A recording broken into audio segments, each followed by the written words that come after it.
ఎల్లు వచ్చి గోదారమ్మ ఎల్లా కిల్లా పడ్డాదమ్మో ఎన్నెల్లొచ్చి రెల్లు పూలే ఎండి గిన్నెలయ్యేనమ్మో కొంగు చాటు అందాలన్నీ పేరంటాలే చేస్తుంటే ఒలమ్మో రావమ్మో ఆగమంటే రేగేనమ్మా సోగాడు ఆగడాల పిల్లోడైనా నీ ఓడు ఆగమంటే రేగేనమ్మా సోగాడు ఆగడాల పిల్లోడైనా నీ ఓడు. ఎందుకంటే ఇంట్రెస్ట్ చూడలేదేమో అని అనిపిస్తున్నాను, కానీ మీ అందరికి తెలియాలి మరి, అందుకని నేను ఈ కళ్ళకున్న ఆ కళ్ళలోన అందాల విందమ్మ నువ్వు పాటేసుకుంటే వందేళ్ల పంట వద్దంటే విందమ్మ నవ్వు చెయ్యేస్తే చేమంతి బుగ్గ చెంగావి గన్నేరు మొగ్గ చెయ్యేస్తే చేమంతి బుగ్గ చెంగావి గన్నేరు మొగ్గ.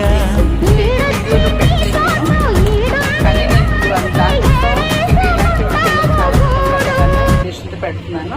ఇది ఒక చిన్న అంటే కొంచెం మీడియం సైజ్ కొత్తిమీర కట్ట, ఒక కట్ట, ఒక 4 వంకాయలు, 2 టమాటాలు, కొంచెం పెద్ద నిమ్మకాయ సైజ్ అంటే చింతపండు ఏమో ఒక 10-15 స్పైసీగా ఉన్నవాళ్ళు ఎక్కువ వేసుకోండి, లేకపోతే ఒక 10-11 పచ్చిమిర్చి సరిపోతాయి.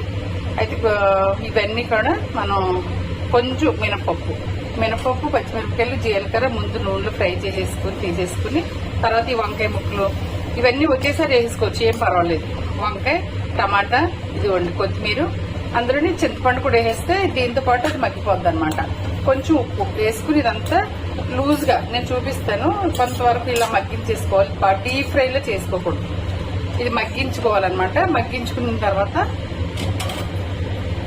మనం ఒక పెద్ద సైజు ఉల్లిపాయ, అది కూడా చూపిస్తాను మీకు. ఒక ఉల్లిపాయ పొడవుగా సన్నగా కట్ చేసుకుని ఇదంతా కొంచెం బాగా పేస్ట్ లకు కాకుండా కొంచెం బరగ్గా మిక్సీ పట్టేసుకుని అందులో లాస్ట్ లో ఆ ఉల్లిపాయలు వేసుకుని జస్ట్ ఒక్కసారి ఇలా తిప్పితే కచ్చబిచ్చగా అయిపోతాయి ఉల్లిపాయలు. చాలా టేస్ట్ గా చాలా బాగుంటుందండి. ఈ విధంగా ట్రై చేయండి, మీరు ట్రై చేసి చేసుకుని ఎంజాయ్ చేయండి. మరి కొత్తగా నా ఛానల్ చూసినట్లు సబ్స్క్రైబ్ చేయండి, లైక్ చేయండి, నాకు సపోర్ట్ చేయండి. థ్యాంక్ యూ అండి. ఇలాంటి వీడియోలు చాలా నా ఛానల్లో ఉంటాయి, అన్ని మనకి ఫుడ్ రెసిపీసే ఉంటాయి. బిర్యానీ దగ్గర నుంచి మళ్ళీ మా చిన్న కర్రీస్ దగ్గర నుంచి అన్నీ ఉంటాయండి. ఒకసారి నా ఛానల్ సబ్స్క్రైబ్ చేసుకుంటే మీరు అన్ని చూడొచ్చు. సబ్స్క్రైబ్ చేయండి, లైక్ చేయండి. Thank you. అసలు ఇందులో మినపప్పు, జీలకర్ర, అంతే, ఏ పచ్చిమిర్చి చేశాను.